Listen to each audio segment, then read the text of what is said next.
হাজার এক বঙ্গাব্দ 1594 খ্রিস্টাব্দ।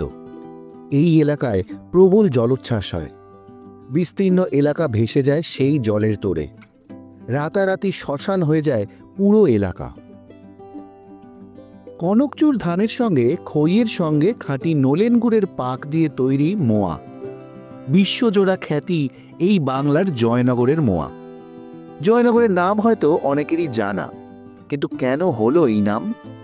জয়নগরের সাথে জুড়ে আছে আরেকটি নাম, মজিলপুর। মজিলপুর নামই বা কেন হলো? কি হয়েছিল হাজার এক বঙ্গাব্দে? কত প্রাচীন এই জায়গা? আছে অনেক অজানা ভুলে যাওয়া কথা। আর সেই সব কথা জানাতে আমি সায়ন আর পিনাকি চলে এসেছি হিস্ট্রি এভিনিউর আরেকটি নতুন ব্লগ নিয়ে আপনাদের জন্য। আশা করি আপনারা সবাই ভালো আছেন।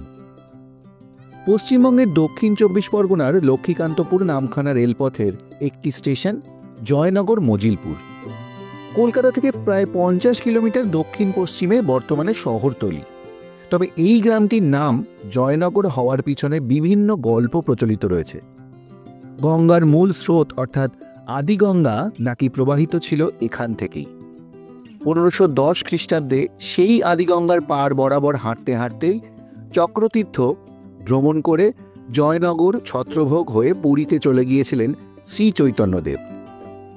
শুধু শ্রী চৈতন্যদেব নয়, ত্রয়োদশ চতুর্দশ শতকে মঙ্গল কাব্যগুলোতেও বাংলার বণিকদের আদিগঙ্গা দিয়ে বাণিজ্য যাত্রাপথে জয়নগর ছত্রভোগের নাম পাওয়া যায়। এই ছত্রভোগ নিয়ে আমাদের ভিডিও আছে, লিংক দেওয়া রইল ডেসক্রিপশন বক্সে, আপনারা চাইলে দেখে নিতে পারেন।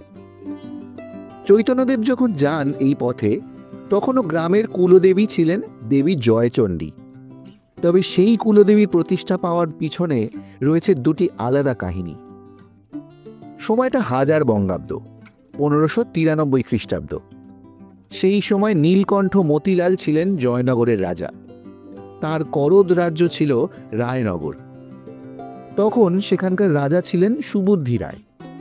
সেই রায়নগর তথা রায়মঙ্গল সহ সূর্যপুর এবং সরস্বতী নদীর তীর পর্যন্ত বিস্তীর্ণ এলাকার শাসক ছিলেন নীলকণ্ঠ মতিলাল।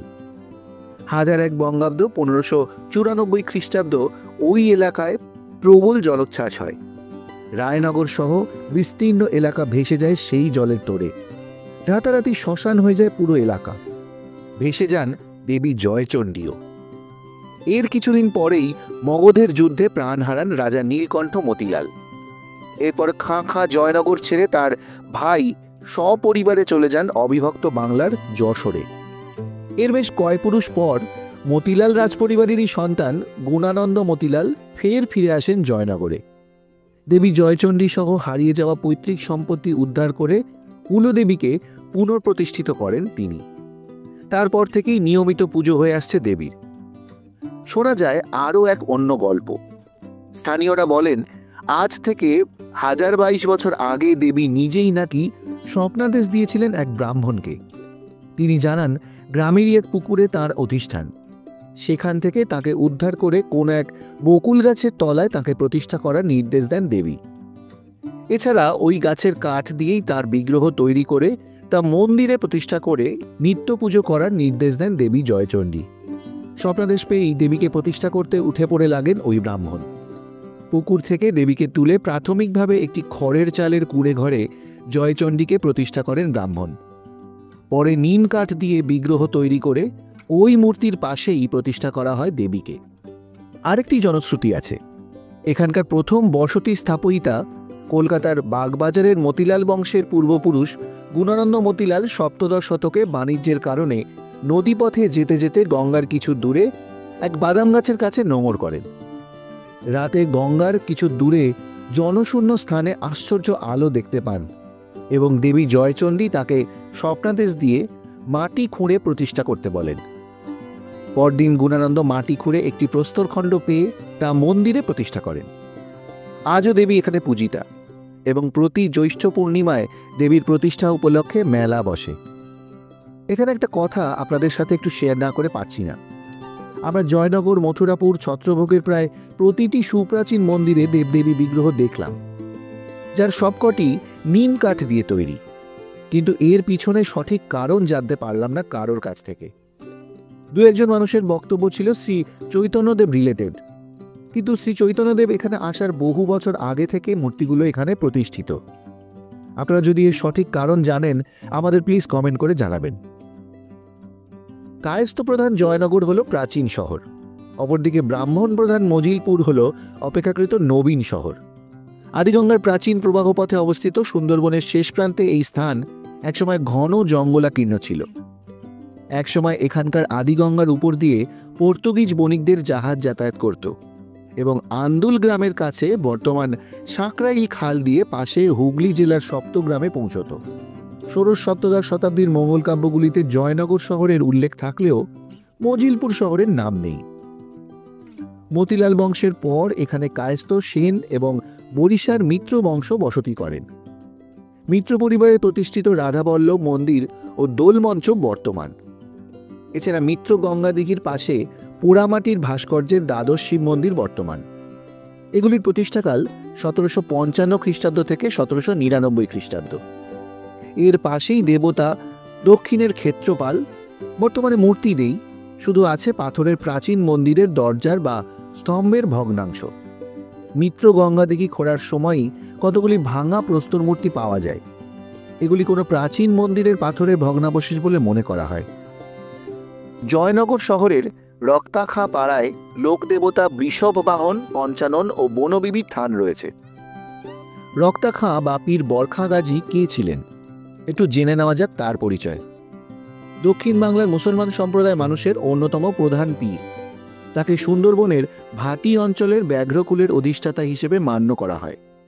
বিভিন্ন লোককাহিনীতে তাকে একজন অলৌকিক ক্ষমতাসম্পন্ন ইসলাম ধর্মপ্রচারক হিসেবে বর্ণনা করা হয়েছে। দক্ষিণ 24 পরগনার সোনারপুরে জঙ্গল কেটে বসতিও নির্মাণ করেছিলেন বরখাখা গাজী। নদী জঙ্গল অধ্যুষিত এই অঞ্চলে বাঘ, কুমির, সাপ ইত্যাদিকে যখন ইচ্ছে বশ করতে ও যুদ্ধের সৈনিক করতে পারতেন। রাজা, প্রজা, ধনী, দরিদ্র সকলের উপর তার সমান প্রভুত্ব বর্তমান। কুমির দেবতা গাজী কালু তার বিশেষ বন্ধু। অনেকের মতে বরখা গাজী কারো ব্যক্তিগত নাম নয়। মধ্যযুগীয় বাংলায় ইসলাম প্রচারকদের শীর্ষস্থানীয়রাই বরখা গাজী নামে পরিচিত। অষ্টাদশ শতকে রেনেলের গাঙ্গেয় বদ্বীপের মানচিত্রে দেখা যায় বর্তমান মজিলপুর শহরের পশ্চিমাংশের বিস্তৃত ধানক্ষেত গঙ্গার বাদার উপর দিয়েই আদিগঙ্গার প্রবাহ বইত। সপ্তদশ শতকের গোড়ার দিকে ভাগ্য বিপর্যয়ের ফলে যশোরের রাজা প্রতাপাদিত্যের আমলা, অমাত্য, ব্রাহ্মণ, কায়স্থ, পণ্ডিত, পুরোহিতরা সুন্দরবনের এই জঙ্গলাকীর্ণ জনবিরল স্থানে বসবাস শুরু করেন। এখানকার দত্ত, ভট্টাচার্য ও পণ্ডা বংশীয়রা আদি বাসিন্দা। ক্রমে চক্রবর্তী, দে বসতি শুরু করেন। ছাত্র ও দেবালয় বহুল প্রাচীন মজিলপুর শহরে শিক্ষার জন্য অনেক চতুষ্পাঠী ছিল এবং সেগুলি জমিদার ও ধনী ব্যক্তিদের বৃত্তি বা নিষ্কর ভূমিসত্ত্ব থেকে পরিচালিত হতো। মজিলপুর শহরের ধন্বন্তরী কালীবাড়ি একটি প্রাচীন শক্তিপীঠ। ষোড়শ সপ্তদশ শতকে আদিগঙ্গার তীরবর্তী স্থানগুলি শক্তি সাধনার কেন্দ্র হয়ে উঠেছিল। সপ্তদশ শতকে এক সিদ্ধতান্ত্রিক ভৈরবানন্দ আদিগঙ্গার তীরে ধন্বন্তরী কালী বিগ্রহ খুঁজে পান ও কালী মন্দির প্রতিষ্ঠা করেন। মজিলপুর শহরের উল্লেখযোগ্য লোকদেবতা হলেন পণ্ডিতপাড়া ও কয়েলপাড়ার পঞ্চানন ঠাকুর। উল্লেখ্য, রাঢ়বঙ্গের লোকদেবতা ধর্ম ঠাকুর ক্রমে ভাগীরথী প্রবাহের নিম্নধারায় জনসংস্কৃতিতে মজিলপুর শহরের পঞ্চানন রূপের ভিতর দিয়ে পরিপূর্ণ শিব মূর্তিতে রূপান্তরিত হয়েছেন। 1864 খ্রিস্টাব্দে বেঙ্গল মিউনিসিপ্যাল ইমপ্রুভমেন্ট অ্যাক্ট কার্যকর হওয়ার সাথে সাথে জয়নগর মজিলপুর পৌরসভা গঠনের অনুমোদন লাভ করে। 1869 সালের 1 এপ্রিল জয়নগর মজিলপুর ও আরও 4-5টি ছোট ছোট অঞ্চল চাঁপাতলা, হাসানপুর, গহেরপুর ইত্যাদি নিয়ে এই পৌরসভাটি গঠিত হয়েছিল। এটি ভারতের প্রাচীনতম পৌরসভাগুলির মধ্যে অন্যতম।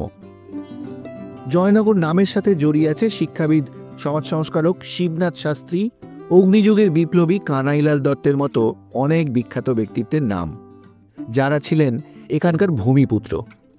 আর জয়নগর মানেই জয়নগরের মোয়া, যা সারা বিশ্বে প্রসিদ্ধ। জয়নগরের মোয়া অনেক ধরনের উপাদান যুক্ত করে তৈরি করা হয়। এতে খেজুর গুড়, কনকচুর খই, এলাচ, পোস্তদানা, গরুর দুধে তৈরি গাওয়া ঘি, ক্ষীর, পেস্তা, কাজু বাদাম, কিশমিশ মেশানো হয়। শীতকালে তৈরি করা হয় এই মিষ্টি।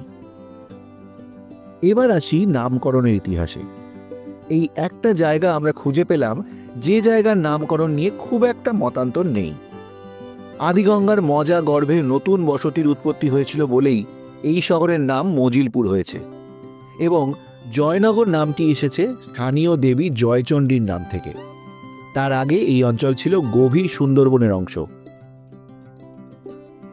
এমনই সব হারিয়ে যাওয়া, ভুলে যাওয়া ইতিহাস আমাদের চারপাশে ছড়িয়ে রয়েছে। তার কতটুকু আমরা জানি, তাই আমরা চেষ্টা করি সেগুলোকে খুঁজে বার করার। আমাদের আজকের ব্লগটি আপনাদের কেমন লাগলো কমেন্ট করে জানাবেন। যদি ভালো লাগে একটা লাইক করে দেবেন, আর আমাদের চ্যানেল হিস্ট্রি এভিনিউকে অবশ্যই সাবস্ক্রাইব করে পাশে থাকা বেল আইকনটি প্রেস করে দেবেন। আর হ্যাঁ, আমাদের এই ব্লগগুলো বেশি করে শেয়ার করবেন, যাতে এরকম ধরনের ইতিহাস আমরা আপনাদের সামনে আরও বেশি করে নিয়ে আসতে পারি। দেখা হচ্ছে খুব শীঘ্রই পরবর্তী ব্লগে, নতুন কোনো জায়গায় নতুন কোনো ইতিহাসের খোঁজে। সবাই ভালো থাকবেন, সুস্থ থাকবেন। নমস্কার।